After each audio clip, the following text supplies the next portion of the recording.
Hi friends, welcome to my channel. మనం చిన్నప్పటి నుంచి చాలా సార్లు వింటూ ఉంటాం. కడుపులో ఎలుకపాములు పడతాయి అని. నిజంగా ఎలుకపాములు పడతాయా? ఇవి ఎందుకు పడతాయి? ఎవరికి ఎక్కువ పడతాయి? వాటి లక్షణాలు ఏమిటి? మరియు ఇవి వచ్చినప్పుడు మనం ఏం చేయాలి? సహజంగా పోతాయా? లేక మందులు అవసరమా? ఇలాంటి విషయాలు ఈ వీడియోల ద్వారా తెలుసుకుందాం. ఎలుకపాములు అంటే ఏమిటి? మన కడుపులో ముఖ్యంగా చిన్న ప్రేగుల్లో కొన్ని రకాల పరాన్నజీవులు అంటే పారాసైట్స్ ఉండొచ్చు. వీటిలో ఎక్కువగా రెడ్ వామ్, పిన్ వామ్, టేప్ వామ్ ఉంటాయి. ఇవన్నీ మనం తినే ఆహారం ద్వారా లేదా మట్టి, నీటి ద్వారా మన శరీరంలోకి వెళ్తాయి.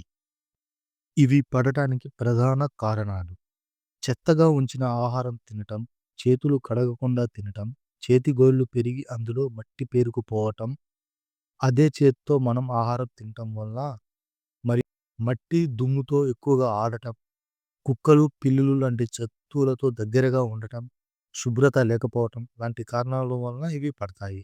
అందుకే ఇవి పిల్లలలో ఎక్కువగా కనిపిస్తాయి.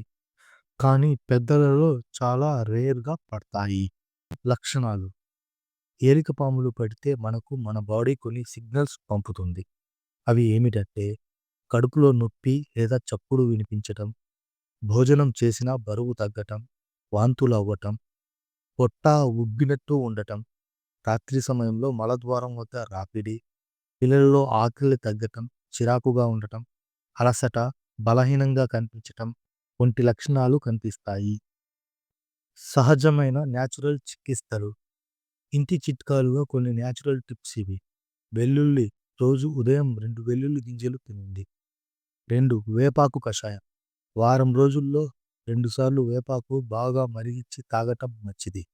పపాయ గింజలను పొడి చేసి తేనెతో కలిపి తినవచ్చు. కమలాకాయ లేదా ద్రాక్షరసం. ఇవి శరీరాన్ని శుభ్రం చేస్తాయి.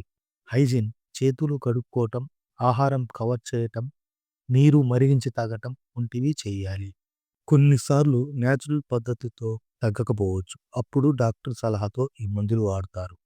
ఆల్బెండాజోల్, మొబెండాజోల్ ఇవన్నీ పిల్లలకు కూడా ఇస్తారు. కానీ డోస్ మాత్రం డాక్టర్ చెప్పినట్టు ఉండాలి. ఏది మంచిది? న్యాచురల్ లేదా టాబ్లెట్? తక్కువ ఇన్ఫెక్షన్ ఉంటే న్యాచురల్ టిప్స్ సరిపోతాయి. కానీ లక్షణాలు ఎక్కువగా ఉంటే లేదా వారం 10 రోజుల్లో మార్పు లేకపోతే టాబ్లెట్స్ వేసుకోవటం సేఫ్. ఇది ఫాస్ట్ రిజల్ట్‌ని కూడా ఇస్తుంది. ఎల్లప్పుడూ డాక్టర్ సలహా తీసుకోవటం మంచిది. ఇవే కడుపులో ఎలుకపాముల గురించి పూర్తి వివరాలు. మీకు ఈ వీడియో నచ్చితే లైక్ చేయండి. మీ ఫ్రెండ్స్‌కి షేర్ చేయండి. మరియు ఇలాంటి టాపిక్స్ మీకు ఇంకా కావాలంటే నా ఛానల్‌ని సబ్స్క్రైబ్ చేయండి.